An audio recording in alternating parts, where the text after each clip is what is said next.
বিসমিল্লাহির রহমানির রহিম। প্রিয় সাংবাদিকবৃন্দ, আসসালামু আলাইকুম। আমি প্রথমে আপনাদের সকলকে স্বাগত জানাচ্ছি র‍্যাব কর্তৃক আয়োজিত আজকের এই সংবাদ সম্মেলনে। আপনারা সকলেই অবগত আছেন কুমিল্লার মুরাদনগরে ঘটে যাওয়া যে ন্যাক্কারজনক ঘটনা, যে একজন নারীকে বিবস্ত্র করে সেটাকে সোশ্যাল মিডিয়ায় পাবলিশ করে দেওয়া। সেই ঘটনায় রেপিস্ট ধরা পড়লেও যে মব সৃষ্টির যে কারিগর, যে প্রধান উস্কানিদাতা এবং পরিকল্পনাকারী, সে ছিল ধরাছোঁয়ার বাইরেই। এটা একটা রহস্য আমরা উদ্ঘাটন করেছি। আপনাদের বিভিন্ন ইলেকট্রনিক অ্যান্ড প্রিন্ট মিডিয়াতেও এটাতে এসেছে যে এই মব সৃষ্টিকারী যারা, তারা এখনো ধরাছোঁয়ার বাহিরে। সে লক্ষ্যে আমরা র‍্যাব আমাদের কাজ শুরু করি এবং আমাদের গোয়েন্দা তৎপরতা বৃদ্ধি করি। এবং তারই প্রেক্ষিতে গতকাল আমরা এই মব সৃষ্টির যে উস্কানিদাতা বা পরিকল্পনাকারী, তাকে আমরা গতকাল অ্যারেস্ট করতে সক্ষম হই। আমি ঘটনার বিস্তারিত বলবো না, এটা আপনারা সকলে অবগত আছেন, বাট যে মব সৃষ্টির পিছনে যে রহস্যটা ছিল সেটাই আমি আপনাদের সামনে তুলে ধরব। এখানে ঘটনাটা ঘটেছিল দুই ভাইয়ের মধ্যে, শাহপরান এবং ফজর আলী। ফজর আলী যে অলরেডি যে অ্যারেস্টেড, যিনি ধর্ষক হিসাবে পরিচিত হয়েছে এবং যা তার নামে অলরেডি মামলাও হয়েছে, এখানে ভিকটিম মামলা করেছেন। সে ধরা পড়লেও দেখা গেল যে মবটা যারা করেছে, যারা এই সোশ্যাল মিডিয়াতে এই ভিডিওটাকে ভাইরাল করেছে, তাদের কয়েকজন ধরা পড়লো। এটা যে উস্কানিদাতা, তিনি ধরা পড়েন। তো সেটা নিয়ে আমরা কাজ করি এবং সেখানে আমরা দেখতে পাই যে শাহপরান এবং ফজর আলী, আমাদের যে আসামি আজকের অ্যারেস্টেড, তার নাম শাহপরান, এবং যে ধর্ষক ছিল সে ফজর আলী, এরা দুই ভাই ছিল। এই দুই ভাই এই ভিকটিমকে বিভিন্ন সময় দীর্ঘদিন যাবৎ উত্তপ্ত করে আসছিল। তো উত্তপ্তর প্রেক্ষিতে দুই ভাইয়ের মধ্যে একটা দ্বন্দ্বের সৃষ্টি হয়। সে প্রেক্ষিতে বিগত 2 মাস পূর্বে তাদের মধ্যে একটা পারিবারিক বা গ্রাম্য পর্যায়ে একটা সালিশ হয়। সেই সালিশে এই ফজর আলী ছিল বড় ভাই এবং শাহপরান ছোট ভাই। এই দুজনের মধ্যে সালিশে শাহজালাল কর্তৃক শাহপরানকে হেনস্থা করা হয় এবং মারধর করা হয়। সে প্রেক্ষিতে শাহপরান তার এই বড় ভাইয়ের প্রতি একটা প্রতিশোধ নেওয়ার চিন্তা ভাবনা করে। এই ঘটনা যেদিন ঘটে তার 15 দিন পূর্বে ভিকটিম তার স্বামীর বাড়ি থেকে তার বাপের বাড়িতে আসে এবং এই ফজর আলী, যে কিনা ধর্ষক হিসেবে অ্যারেস্টেড, সে এই ভিকটিমের মাকে সুদের বিনিময়ে 50,000 টাকা ধার দেয়। তো সেই ধারের টাকা আদায় করার জন্য মাঝে মাঝে তাদের বাসায় যেত। ঘটনার দিনও তেমনি এই টাকা আদায়ের সূত্র ধরেই তিনি ওই বাসায় গিয়েছিলেন রাতের বেলা, এবং এইটা শাহপরান জানতো যেদিন সে যাবে।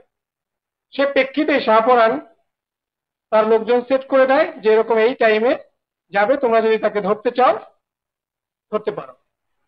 এবং সে তার সেই প্ল্যান অনুযায়ী, পরিকল্পনা অনুযায়ী ওই দিন রাতে যখন ফজর আলী তার ওই ঘরের ভিতরে ভিকটিমের ঘরে প্রবেশ করে, তার কিছুক্ষণ পরেই এই শাহপরানের লোকজন ভিকটিমের ঘরে প্রবেশ করে এবং তাকে বিবস্ত্র করে ভিডিও ধারণ করে সেটা পরবর্তীতে সোশ্যাল মিডিয়ায় ছড়িয়ে দেয়। পরবর্তীতে আমরা এটা জানতে পারি। জানার পরে আমাদের একটা চৌকস অভিযানিক দল গতকাল এই শাহপরানের যে রহস্যটা সেটা আমরা জানার পর তাকে আমরা গতকাল কুমিল্লা থেকেই অ্যারেস্ট করা হয়।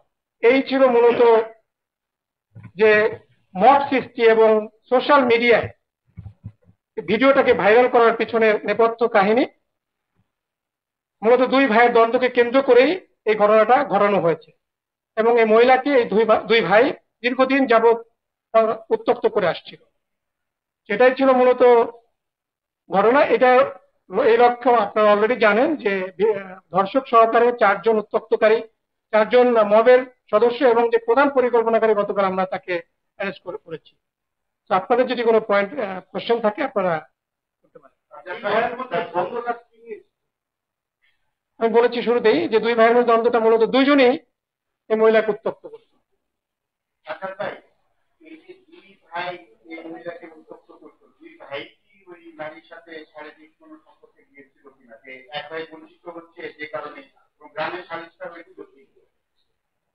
দেখুন, উত্তপ্তটা নিয়েই আমরা শারীরিক সম্পর্ক কিনা এটা একটা সেন্সিটিভ বিষয়, এটা আমরা এসে না বলি। এটা তদন্তে আরো বেরিয়ে আসবে। আমরা তো গতকাল তাকে অ্যারেস্ট করেছি, আরো জিজ্ঞাসাবাদ করে ভিতরে কি ঘটেছে, তাদের মধ্যে কি সম্পর্ক ছিল, আর সেটা আসলে তদন্তে বেরিয়ে আসবে। তো আমরা শুধু এতটুকু এখন পর্যন্ত যেটা পেয়েছি যে মহিলাকে, এবং আপনারা বিভিন্ন সোশ্যাল মিডিয়ায় তার ইন্টারভিউ দেখেছেন, বিভিন্ন টিভি চ্যানেলে এটার ইন্টারভিউ নিয়েছে, তার সেখানে সে বলেছে তাকে দীর্ঘদিন যাবৎ উত্তপ্ত করে আসছিল। সেই উত্তপ্তের প্রেক্ষিতে দুই ভাইয়ের মধ্যে একটা, দুজনেই একজনের পিছনে ছুটছে, তো সেখান থেকেই মূলত তাদের মধ্যে একটা দ্বন্দ্বের সৃষ্টি হয়, সেখান থেকে একটা গ্রাম্য সালিশ হয়। সেই সালিশে ফজর আলী কর্তৃক শাহপরান হেনস্থার শিকার হয়, সেখান থেকেই এই শাহপরান ফজর আলীর বিরুদ্ধে একটা অ্যাকশন নিতে চায়, এবং সেটারই প্রতিফলন ছিল 26শে জুনের যে ঘটনা।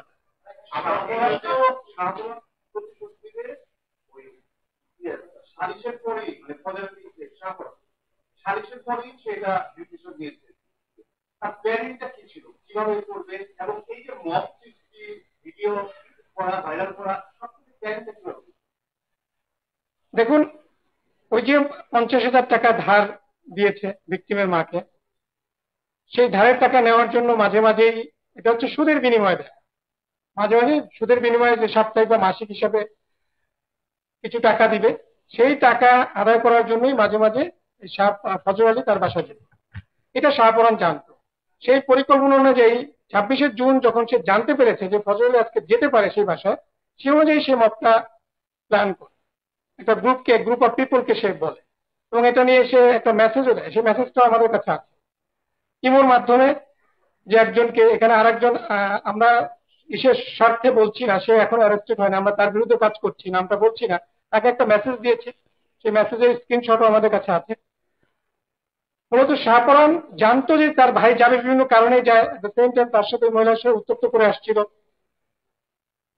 সেইভাবেই শাহপরান ফজর আলীকে এই হেনস্থা করানোর জন্য এই পরিকল্পনা 26শে জুন করেছিল।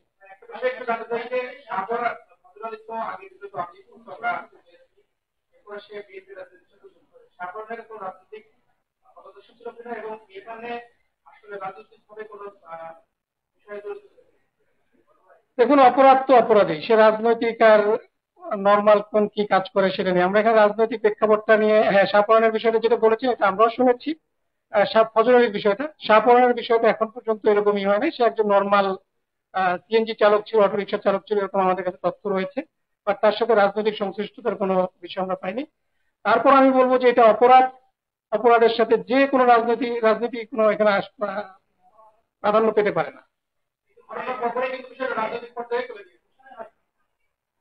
সেটা কারা করেছে সেটা আমাদের দেখার বিষয় না, আমাদের দেখার বিষয়টা হচ্ছে অপরাধ এবং অপরাধী।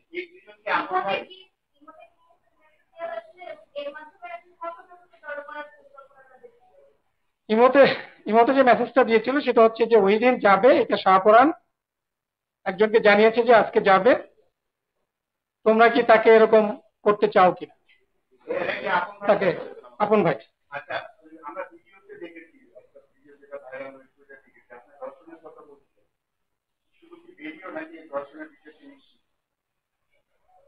এটা তদন্তে বেরিয়ে আসবে। অ্যাকচুয়ালি এটা তো, আমি তো এক্সপার্ট না।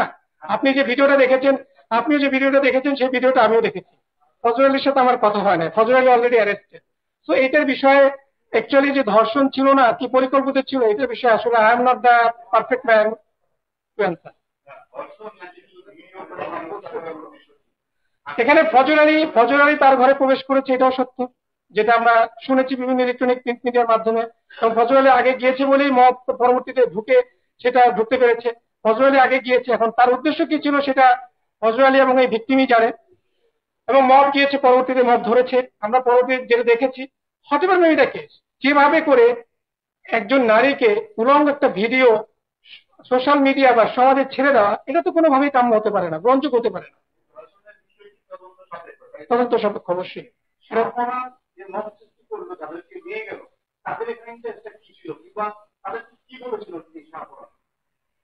ইয়াং জেনারেশনকে তো আপনার করতে লাগে না।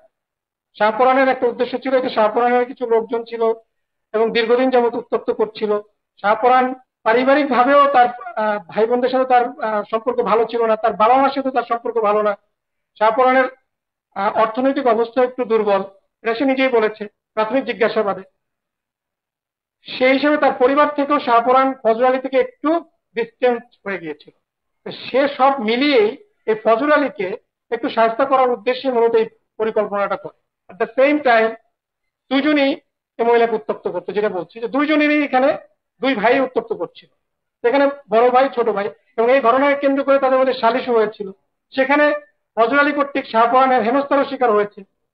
সেটা থেকেই এই প্রতিশোধটা নেওয়ার জন্যই, ফজর আলীকে সাহায্য করার জন্যই মূলত এই ঘটনাটা সে সাজিয়েছে।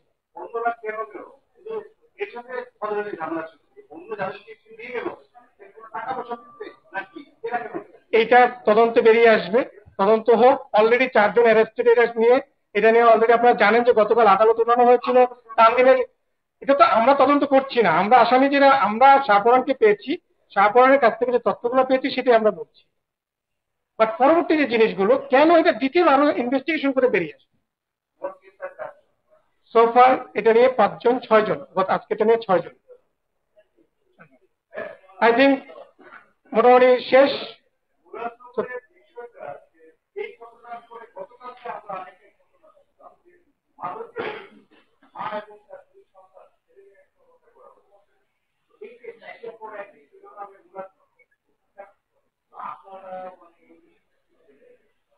অবশ্যই অপরাধ হলে সেটা তো ভালোভাবে দেখার প্রশ্নই আসে না, আমরা ভালোভাবে দেখছি না। এটা নিয়ে আমরাও কাজ করছি, অন্যান্য আইন শৃঙ্খলা বাহিনীও কাজ করছে। আপনারা জানেন যে গতকালের ঘটনাটা সম্পর্কে আপনারাও যা জানেন আমিও ততটুকুই জানি, বাট তারপরে এটা নিয়ে ইনভেস্টিগেশন চলমান আছে, আমাদের কার্যক্রম চলমান আছে। এখানে একটা বিশাল মব যেভাবে করে পুরা এলাকাবাসী, আহ দেখে মনে হচ্ছে যে খুবই ক্ষিপ্তই ছিল। আর ক্ষিপ্ত না থাকলে পুরো এলাকাবাসী গিয়ে এভাবে করে নির্মম ভাবে 3 জনকে মারতে পারে না। এবং তারাও যে, যতটুকু জানতে পেরেছি, তারা মাদক ব্যবসার সাথে রিলেটেড ছিল, সংশ্লিষ্ট ছিল। তো সে প্রেক্ষিতে ঘটনাটা ঘটেছে, এটা আমরা পরবর্তী দিনে আমরা কাজ করছি। আমাদের সাকসেস আসলে অবশ্যই আপনাদেরকে পরবর্তী দিনে ডিটেলস জানানো হবে।